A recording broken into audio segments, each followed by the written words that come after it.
Thank you and welcome to the show this morning.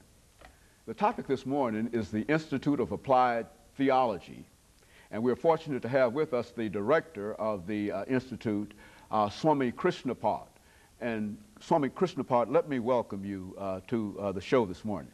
We're very happy to be here. And to say, first of all, I'm sure that I sort of garbled that title. It's the Institute for Applied Theology, is it not? Applied spiritual Applied spiritual theology, and of course we're simply delighted to have you here. But let's open this show before talking about the Institute itself and your position as the director of the Institute. Let's open the show by talking about you, and to have you to give our audience some information about your background, your education, and to explain exactly who you are and, in a real sense, what you represent in terms of religion. Because I think when we introduce you as Swami Krishnapada, a lot of folks might not have a fairly good idea of what a Swami or who a Swami is and the discipline and things that are necessary to elevate you to that particular level. So let's talk about that transformation that you made as an African American coming from Cleveland, Ohio, to be at this exalted position today as the Swami. Let's do it from that perspective. Sure. Dr. Haney, I sort of wear three hats. From a Western perspective, I'm a scholar of international law and a psychotherapist. And I graduated from Princeton and a few other schools, Princeton University. From a African perspective, I'm an African high chief. Particularly, I was ordained about 6 years ago in Warri, Nigeria. And I oversee about 1.5 million people and what have you. Along with that, I have many, many monasteries all over the world. I have 20 monasteries just in Ghana and Nigeria alone.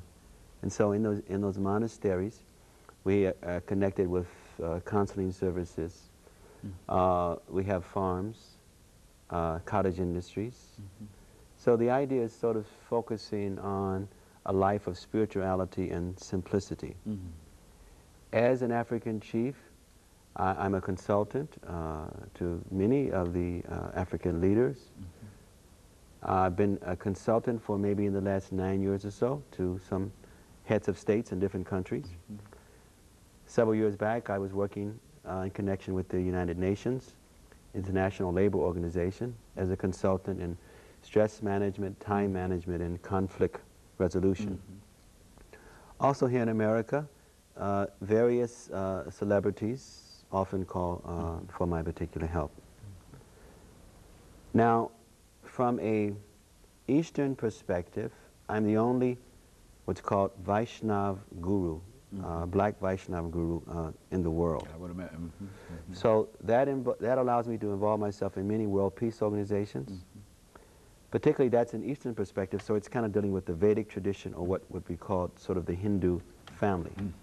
So there's the Western, African, and Eastern side. Now, how I got involved in such? Well, all my life I've been a social reformer, a revolutionist.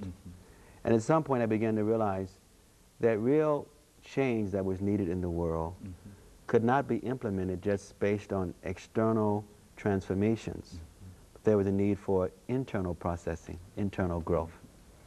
So my last year at Princeton, my dissertation was on Western psychology and Eastern philosophy. And my particular hands-on research dealt with what's called regression research, where psychiatrists and psychotherapists regress the patients sometimes to understand their problems. They're dealing with neurosis and psychosis problems. From that study, I became so convinced that there was so much more to the human condition than what Western scholarship offered. And I began to make that kind of investigation, looking more at the Afro-Asiatic cosmologies. And so that brought me into meditation and fasting and deep prayer and celibacy. I'm also a celibate monk. I've been celibate for about 20